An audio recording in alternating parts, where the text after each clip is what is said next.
Estamos en Notimundo Estelar. Información inmediata. Y la segunda ley energética del presidente Daniel Noboa pasó el primer debate en el Pleno de la Asamblea Nacional, donde se plantearon observaciones y recomendaciones a esta normativa. Esta es la entrevista de Fausto Yepes, hoy con... En los estudios de FM Mundo estamos con el ingeniero Roberto Aspiazu, presidente ejecutivo de la Cámara de Energía del Ecuador, para hablar sobre esta nueva ley energética para enfrentar la crisis eléctrica, los embalses en situación crítica, la situación en general en el país respecto de la electricidad ha tocado fondo en este punto. ¿Hay salidas? Creo que es una de las grandes preguntas que nos hacemos, y si la ley será o no una solución. Ingeniero, gracias por estar con nosotros, bienvenido. Un gusto estar aquí, un saludo a los radioescuchas. Es el segundo intento. Quizá esto podría significar una solución, entendemos que no en el corto plazo, pero al menos en el mediano plazo. Sí, pienso que desde el punto de vista de una renovación de la política pública con miras al cambio de la matriz energética, desde luego sí. Ahora hay que entender la limitación del proyecto de ley. Esto es meramente un alcance de la ley de competitividad energética que se aprobó en enero pasado, desde el punto de vista que el principal aspecto de la ley es ampliar de 10 megavatios, lo que se denomina regulatoriamente generación distribuida, que puede ir a manos de privados, hasta 100 megavatios, garantizando un método expedito de hasta 6 meses como máximo para fines de emitir los permisos y las autorizaciones correspondientes por parte del Ministerio de Energía y Minas. Pero desde luego hay que tomar en consideración que esto apunta a nuevos proyectos de energías renovables no convencionales. Pero hay que tener presente de que ya hay un paquete de 800 megavatios que fue adjudicado el año anterior durante el gobierno del expresidente Lasso a un total de 10 de 11 proyectos que conformaron parte de este paquete.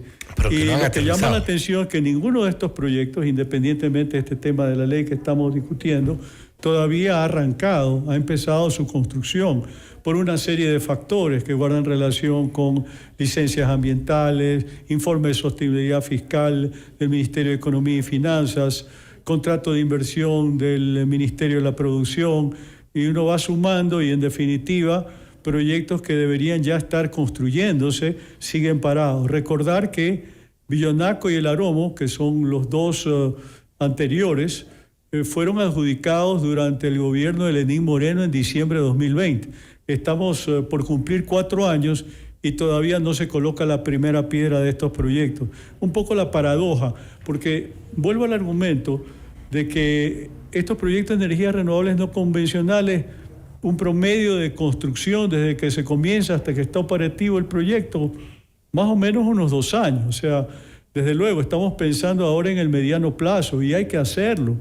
Y creo que es positivo que se esté pensando en la necesidad de inversión privada. Pero en todo caso, en fin, creo que usted tiene otras inquietudes al tenor de... Pero creo que es importante también, a propósito de lo que mencionabas, muchos de los proyectos no han arrancado su construcción.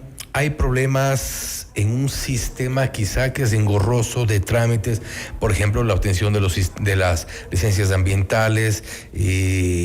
¿Esto tiene mucho que ver con el estancamiento de los proyectos? Sí, desgraciadamente, y desde luego uno de los factores es relacionado a la garantía de pago. Inclusive en el proyecto de ley que ha sido presentado por el Ejecutivo a la legislatura, se preveía la garantía a través de un fideicomiso, explícitamente, más allá de que ya estaban considerados dentro de los contratos suscritos en este primer bloque de energías renovables no convencionales. Pero al generar una duda en la comisión de que si verdaderamente el Estado podía asumir esa garantía en momentos de penuria fiscal, de que no hay plata para pagar, entonces se decidió retirarlo en el marco del primer debate, pero entiendo que ya en el segundo pues se hizo entender a la comisión de que era muy importante mantener el esquema del fideicomiso, pero de modo propio no ha estado exento de dificultades, porque hay empresas que son sociedades anónimas, empresas de economía mixta que son distribuidoras, como la Eléctrica de Quito y la Centro Sur, que a través de sus sindicatos han presentado demandas de inconstitucionalidad contra el mecanismo de fideicomiso previsto en los contratos ya adjudicados de proyectos de energías renovables no convencionales. Entonces, desde luego, eso ha obligado, antes que ocurra este asunto de la presentación del nuevo proyecto de la ley, a tratar de encontrar una solución, porque se supone que el fideicomiso básicamente significa una prelación de pago que es obligación de la distribuidora. Si la distribuidora no paga, paga el Ministerio de Economía y Finanzas.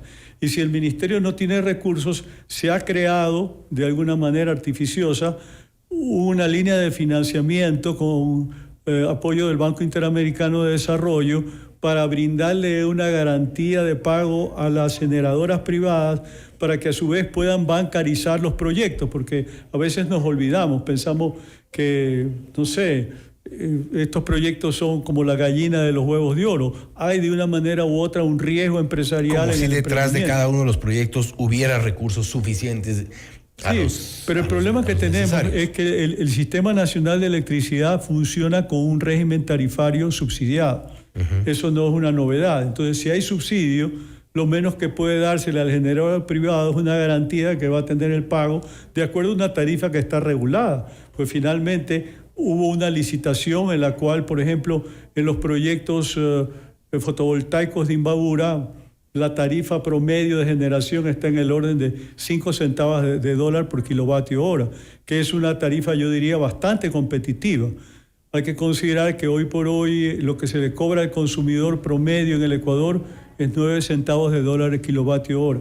Pero el costo real, de acuerdo a la propia institucionalidad del sector público que maneja el tema y presenta informe, es de 15 centavos de dólar. Y en algunos casos un poco más. Hay supuestamente un subsidio de 6 centavos. Desde luego, surge la suspicacia en el sentido, sin esa consideración, no hay costos escondidos, como aquellos relacionados a los contratos colectivos de SELEC, CENEL, las propias empresas distribuidoras, que son sociedades anónimas. Contratos que se han dicho son parte de esta llamada burocracia dorada. Ahora, respecto de la ley, parte de las observaciones tienen que ver con una ampliación de incentivos para quienes son los potenciales. Los incentivos sí, no dejan de ser importantes. ¿Hacia dónde apuntan los incentivos? Le voy a comentar. Lo más importante es que amplía de 10 megavatios a 100 megavatios lo que puede ser objeto de iniciativa privada sin necesidad de que esté dentro del plan maestro de electrificación, porque este es un tema que tiene que entrar en debate, porque finalmente este plan es prácticamente un plan para un país socialista, ¿no? Porque finalmente todo tiene que estar dentro del plan y conceptualmente se habla de demanda regulada, de tarifas reguladas, todo finalmente está regulado y esa mentalidad tiene que comenzar a cambiar, porque de otra manera la situación que estamos atravesando en 2024 puede repetirse en 2025 y en 2026 y tenemos que salir de este agujero negro lo antes posible, haciendo una reflexión que apunte hacia una reingeniería del sector eléctrico. Yo creo que eso es lo fundamental. Entonces, este proyecto de ley da un primer paso, inclusive se está prescribiendo en el proyecto de ley como una reforma de ampliar el máximo de 100 megavatios, ¿no?, para la iniciativa privada y dejarlo abierto, pero en este caso tendría que ser en base al proceso público de selección, que ya es un proceso que se maneja a través de una licitación que la lidera el Ministerio de Energía y Minas, porque, le repito, este esquema que se está planteando ya es un esquema abreviado y yo creo que en esos términos hay un paso adelante. Estos cambios, estas propuestas que seguramente llegarán algunas con las observaciones ya hechas en este primer debate, ¿nos evitarán en el futuro una crisis como la que estamos atravesando? ¿O al menos se mermará un poco una crisis de esta envergadura? Lo comentábamos antes de iniciar la entrevista. A nivel internacional lo que se recomienda es que los países tengan como respaldo al menos un 20% de generación de proyectos de energías renovables no convencionales. Ecuador no llega a 2% en este momento. Creo que eso nos da una pauta de nuestra debilidad en términos de matriz energética. Es decir, lo nuestro básicamente está basado en hidroelectricidad y unidades termoeléctricas, y resulta de que sí, el sistema funciona en la medida que llueve y hay agua, pero si hay estiaje, como en este momento, el parque termoeléctrico no es suficiente para paliar la crisis. Es decir, hoy por hoy, las últimas cifras que se vienen manejando es que el déficit está en el orden de 1.300 megavatios, está un poco mayor a aquello que en algún momento se nace de los famosos 1.080 megavatios, es decir, se ha incrementado. Y desde luego, pues el país pagando una factura elevada desde el punto de vista de una cierta parálisis de su aparato productivo a todo nivel, desde las empresas grandes a las medianas y a las pequeñas. En verdad es un escenario indeseable, pero yo sí quiero agregar de que esto, con los ritmos de funcionamiento del sector público ecuatoriano, le hubiera pasado a quien sea. Si se quedaba Lazo el presidente y no había muerte cruzada, o cualquiera de los candidatos presidenciales de agosto de 2023. Esto porque tampoco las termoeléctricas nos garantizan nada, tomando en cuenta que por un lado está el mantenimiento de las centrales, que ya son en algunos casos obsoletas, y en otros casos también la poca provisión de diésel a nivel nacional. Incluso gran parte de la importación en algún momento en estas semanas se paró por problemas en Panamá.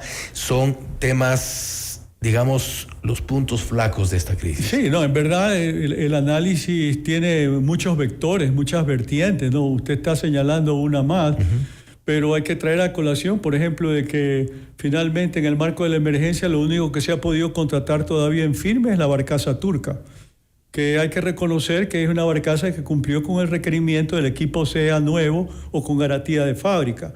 Pero el problema está de que no solamente Ecuador está en crisis, otros países de la región también están queriendo comprar parque térmico para afrontar el escenario de la emergencia por estiaje. Argentina, Bolivia, Colombia, por citar ejemplos, de manera tal de que en esos términos uno tiene que plantearse, bueno, ¿cuál es la mejor estrategia en este momento? Se suponía que en la primera ronda eran 341 megavatios de parque térmico, pero hasta este momento solamente está funcionando los 100 megavatios de Carpower, de la barcaza turca.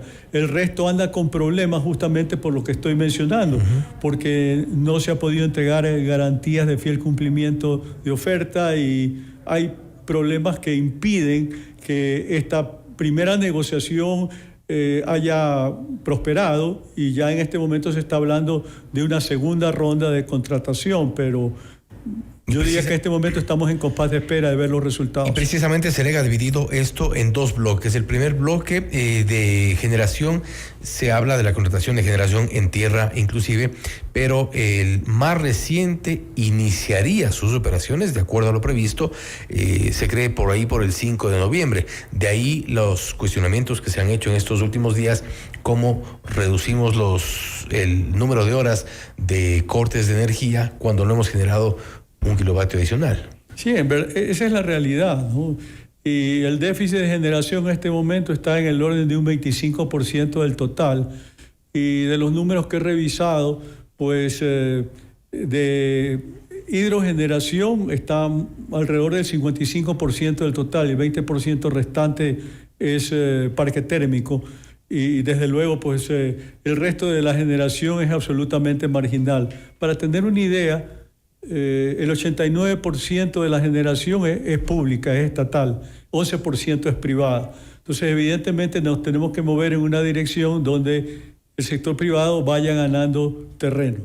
Y por último, se ha hablado, por ejemplo, y se plantea un trabajo conjunto entre las empresas privadas que ingresen a este tipo de proyectos y los gobiernos autónomos descentralizados. Si bien no es algo necesariamente nuevo, pero ¿podría, bajo esta iniciativa, esta ley energética, reforzarse esta idea de lo que ya conocíamos como alianzas público-privadas? Sí, pero hay que tener presente, por ejemplo, que en las empresas que son sociedades anónimas de economía mixta, que son 9, principalmente en la sierra del país, pues ahí los GATS son socios de las empresas eléctricas. Es decir, ya hay una experiencia en lo que tiene que ver con la gestión, porque aquí lo interesante es de que, como consecuencia de que, siendo el Estado el accionista mayoritario a través del Ministerio de Energía y Minas, pero habiendo tantos cambios, desde luego lo que ha ocurrido en esas empresas de economía mixta, que quien las controla básicamente son los GATS.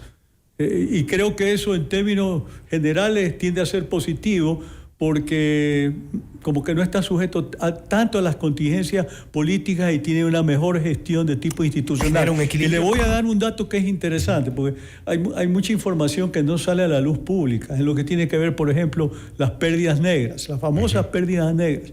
El año pasado, una estimación anualizada, las pérdidas fueron de 480 millones de dólares, es decir, energía que se consumió y que no hubo manera de cobrar porque sencillamente pues el consumidor de alguna manera no la pagó. Desde luego que en el sistema de transmisión hay pérdidas naturales. Allí también. Hay pérdidas naturales por el calentamiento, sobre todo en la costa, pero desde luego es interesante destacar que en estas pérdidas negras 450 millones de dólares corresponden a CENEL y apenas 30 millones de dólares a las economías que son, a las empresas que son sociedades anónimas. Eso da la pauta un poco. Por eso le digo yo, y me permito reiterar al terminar esta entrevista, hay que hacer una reingeniería del sector eléctrico y sincerar las cifras, empezando por un tarifario que nos permita saber exactamente cuáles son los costos. Y que esta nueva propuesta de ley sea un punto de partida para esta reingeniería. Ingeniero Aspiazu, nuevamente gracias por haber estado con nosotros. Gracias. El ingeniero Roberto Aspiazu, presidente ejecutivo de la Cámara de Energía del Ecuador, hablando sobre la nueva ley energética para enfrentar la crisis eléctrica en el país. Una ley que ha superado ya el primer debate con algunas observaciones, entre ellas un tema a destacar es estas alianzas con los gobiernos autónomos descentralizados, entre otras observaciones importantes que podrían ser, como se ha dicho en esta entrevista, un punto de partida para una reingeniería de todo el sector. Esto es Notimundo Estelar, siempre bien informados. Noticias, entrevistas, análisis.